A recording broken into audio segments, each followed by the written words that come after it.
Hey guys, this is Rigel. I'm the technology manager over at Remax College Park Realty. And this week we're going to be talking about ZipTMS or ZipForm Plus, as also known. Basically, today we're going to go over um, what happens after, like, say you just got your email to create your account. You're just about to log in and then set up your first transaction inside of the system.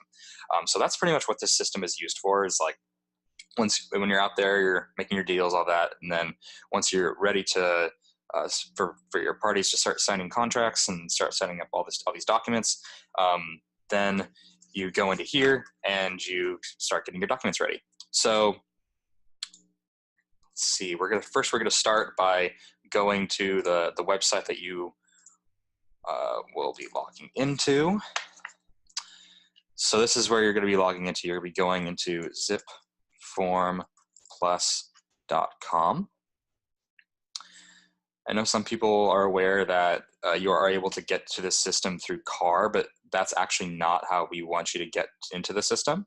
We actually want you to go through exactly from ZipFormPlus.com. So I'm just going to hit login right there. All right, so when you first get into the system, first you just want to make sure that the information that is inside of this system is correct. So if you look at in this upper right corner right here, you see there's going to be a thing that's like a Remax symbol, and then me. You might not have this symbol. It might just be a blank avatar symbol right here, but it will say me right there. And then you'll look at this info right here, and you'll just make sure that it's correct. It should say your name right here, and then the address that you're affiliated with. I think this right here, it should say it's an agent account for you guys. And then right here will be the email that's associated with the account. And you're actually able to change these things like the email that's associated with by going into your profile settings.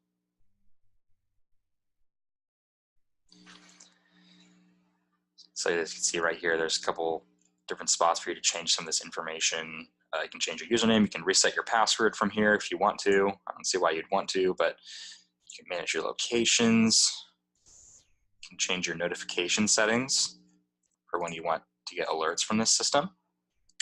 And right here is especially important. If you have DocuSign, then you can actually link your account to your ZipForm Plus system so that you can use ZipForm Plus's little it kind of integrates with DocuSign. So they have their own spot, similar to how ZipLogic's digital ink works, except it's DocuSign branded and it works exactly how DocuSign works, except it's inside of its own little area inside of ZipForm Plus. So that's pretty convenient for you guys. Okay, so let's assume we made changes here. We're just going to hit save. Anytime you make changes in this part of your account, you want to hit save before you do it, and it'll say user preferences updated right here in this yellow box. Okay, so the first page that it's going to be brought up when you first log into the system is your list of transactions. As you can see, I have a bunch of transactions here. They're all labeled as active. That means that, well, I mean, if I was an active agent, which I'm not, these are all just been set up for like examples. But any transactions that you're currently working on will be marked as active during the system, and they're set as that by default in this system. So imagine the first thing that you're going to want to do in this system when you log in is create a new transaction. So that's going to be the first thing we've got to cover today.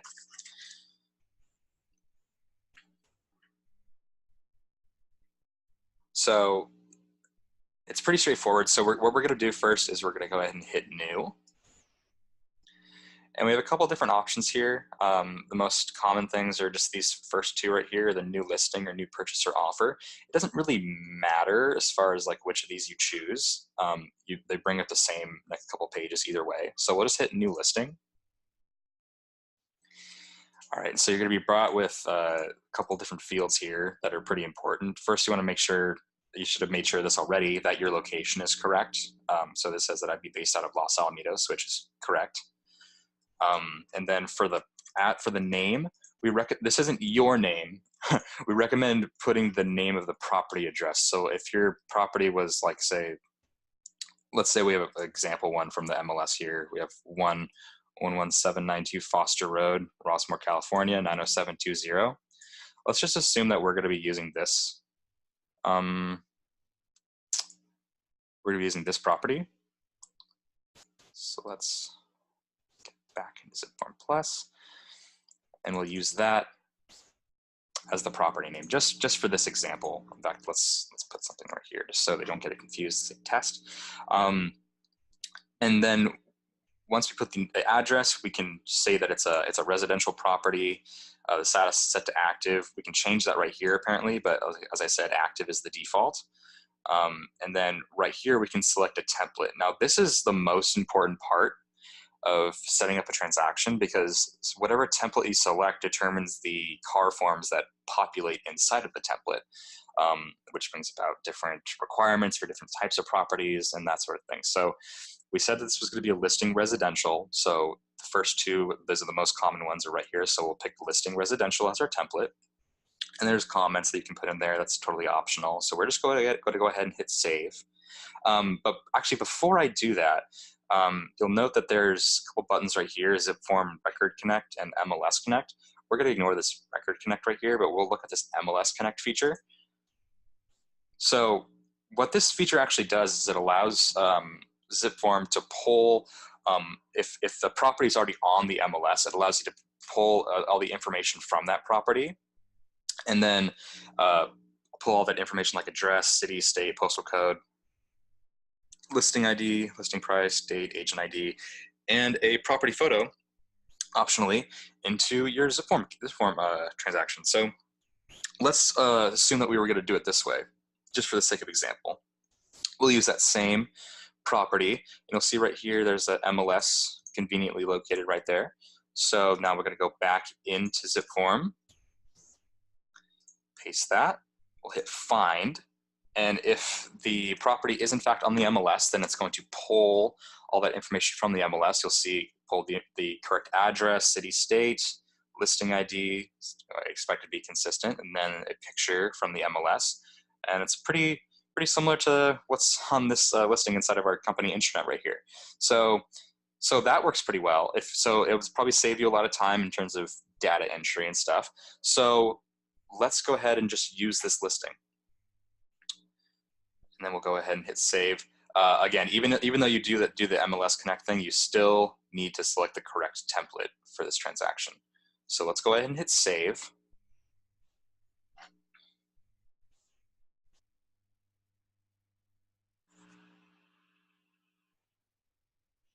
Okay, so this is the page that you'll see when you after you finish first creating your transaction. See, there's a property summary of all the other information that was pulled from the MLS. You see, there's more than we originally thought.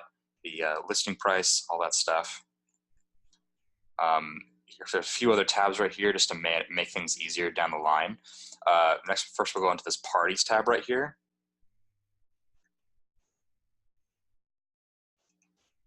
So it looked like it listed Brian Gorman as the first party for this, but don't pay no attention to that.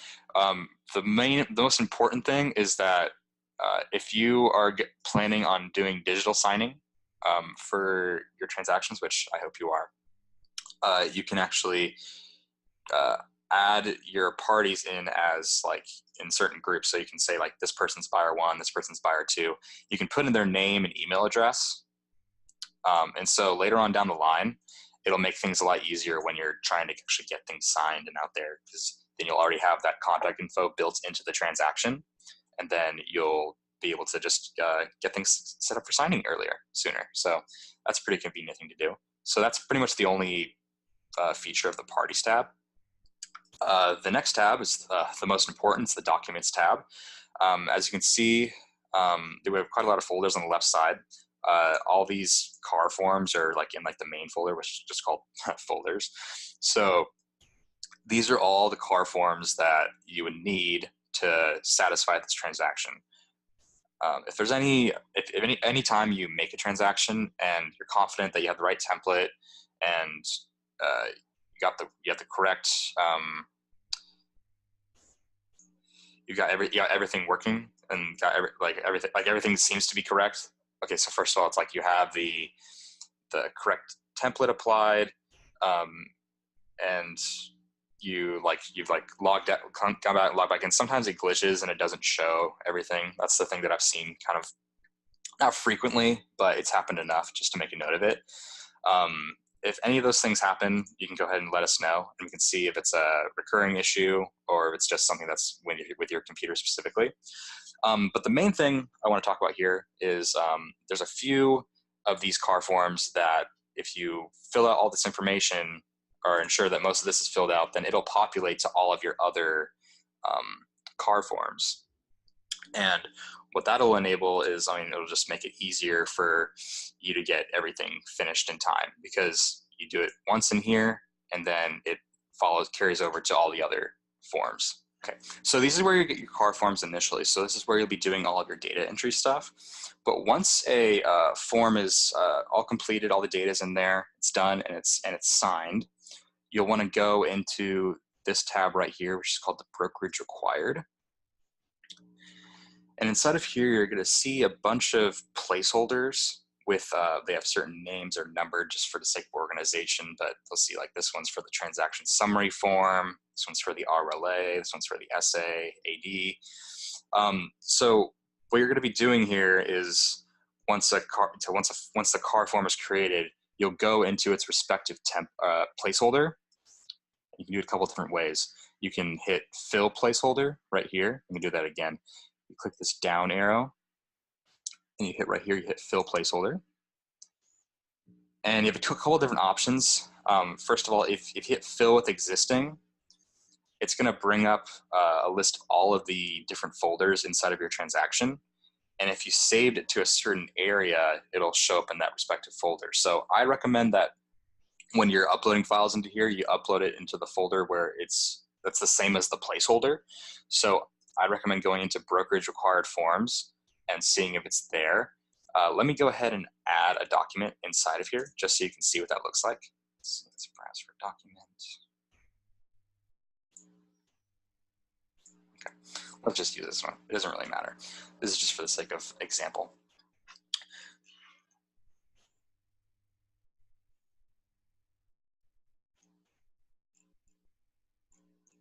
Okay, let's see. It's not showing up in the list. Let's check out the, all right, here it is.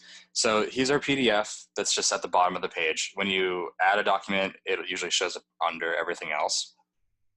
So let's assume that that PDF I just uploaded was the TS form. Let's say that's the one that you should usually get done right off the bat. So let's hit this drop down and we'll hit fill placeholder.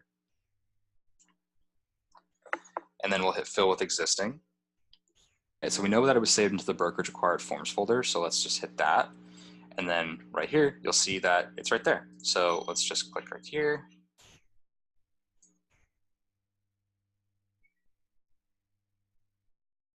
And right there, you'll see that the placeholder has been filled with our PDF. We can, if we need to change this or remove it, we can select a version, or we can just hit remove. And then we can say like, oh yeah, this is the one specifically that we want to delete. Get rid of that.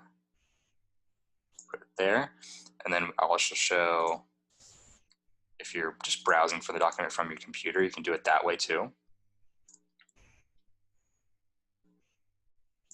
So I'll just hit open, I'll hit OK. And then you'll see that it uploads the same way. As that brings us to the next part of the video. So once you have a document that is ready to be approved by file processing, the ZipForm has a good system for getting your documents flagged for file processing. So basically what you'll do, let's use that same example. We have our transaction summary form right here. We want to get that approved. So let's click on this little stamp icon right here. It says submit for review. And so we have a couple different colors right here that are all kind of important, but basically what you'll do is select needs review. And then if there's anything like special about your document anyway, like anything that's omitted, but it's for a reason, anything like that, there could be a bunch of reasons why the document isn't filled out like the way that it's supposed to be filled out per se. Make those notes in your comment section so that Margie, our person in file processing, can look at that and take that into account. But for now, let's just assume that it's a document that's filled out as intended. So we'll just hit needs review and hit apply. So now you'll see that that document has like a yellow triangle right here instead of where it used to just be clear and have the blue stamp. So now you can see that this document is marked for review. So you can, if you have multiple documents, let's say, you could also mass approve those. So there's another approval button right up here. We'll just click that. And then if we had a bunch of PDFs in here, we could just check them all off one by one. So let's see, we have a bunch in here. Let's check these off. You usually don't want to mark these for approval, but it's just for the sake of example. You could select all of those and then have them marked for approval all at once, which will save you guys some time. Additionally, if you are completely done with the transaction itself, you can go into the summary tab right here, and then you can see there's another button for approval. It's just a set approval right here at the top of the summary tab. Let's hit needs review and hit apply. And then if we go into our list of transactions, let's go ahead and update this.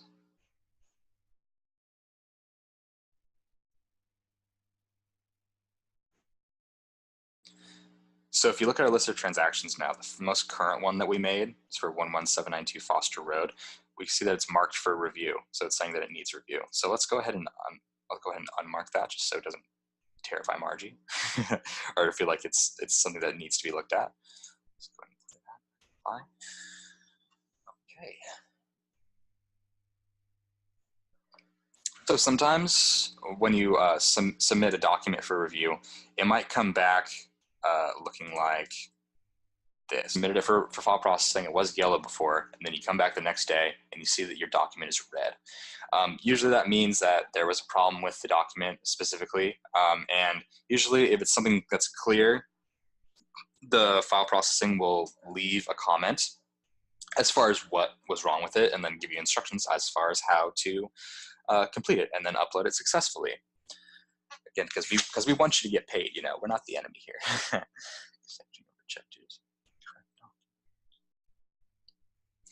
So we have another tool that's kind of useful for you guys just to make sure that you guys are on track.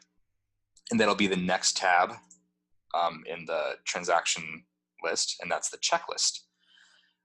So basically this checklist, it's totally optional to use, but basically this acts kind of as a timeline as far as what documents are, well, it's a checklist and a timeline kind of. So, because it tells you like what documents are needed, what's a typical due date as far as like when the transaction opens, what sort of things should you have already in place, or what things can wait, what things usually take longer. And so it kind of gives you a broad guideline. But again, this is just kind of for your reference, and it kind of helps just to see what specific documents are needed for each transaction, just so you know ahead of time. So guys, for all the stuff that's inside of a transaction, that's pretty much all that we have to, I mean, as far as what would be interesting to you, as far as what to look at inside of each transaction. So let's go ahead and go back into our list of transactions to show you one more thing. You're able to filter the transactions that show up here. But another way of filtering, let's say that you were working on a transaction inside of this system and then it fell through.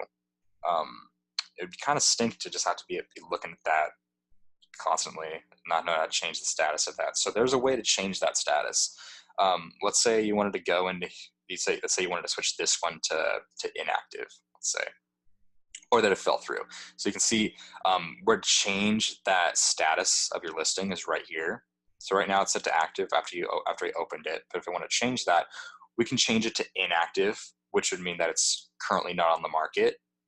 And so any marks for approval or anything like that will be disregarded by Margie because it's not active. You can set it to pending.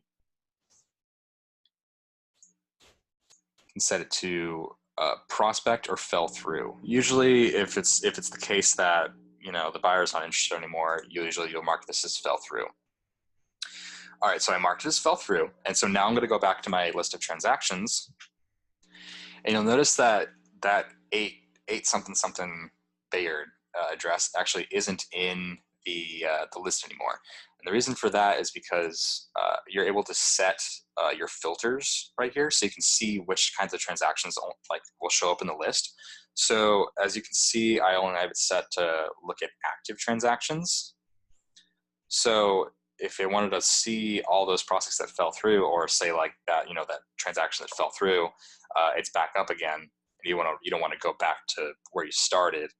You can look at those transactions. So if I hit fell through, let's say I'll unmark active just so you can see what that looks like. Hit apply. And look at that. It's that one transaction that I marked for fell through that, oh, hey, now I can go back in and start working on it again because the buyer's interested again. Maybe that's the case. Usually it's not, but if that was to happen, then it at least gives you a place to start off again, so you're not starting all over. All right, so there's one more thing that I wanted to cover with you guys today, and that is the ability to split documents up inside of this system. I'll show you one more thing along with that. You'll notice that in a couple of your car forms actually have a few forms built inside of them. I think one of them off the top of my head is like the RLA. I think that has a few different things inside of them. Let's just confirm that. We have a way of highlighting this in the checklist. So if you go into your checklist, load, and you'll see there's like a thing right here for the RLA, the residential listing agreement. We have it listed as a listing packet instead of your checklist. And then you'll see these other forms that have a ... next to their name. That means that any documents showing up under that have a ... those are inside of the listing packet. So these required forms, the RLA, SA, AD, and the PRBS, will all be inside of your residential listing agreement. So let's see what that looks like. Not sure what page exactly they'll be under, but let's see. Right here. Well, it's not the exact one we wanted to see, but this is the PRBS. You can see that's inside of the residential listing agreement. And so what's needed for the placeholder is just the page for the signatures. So let's say that you wanted to split up this that document, the RLA, into a few other manageable documents that you'll actually be using. So let's see.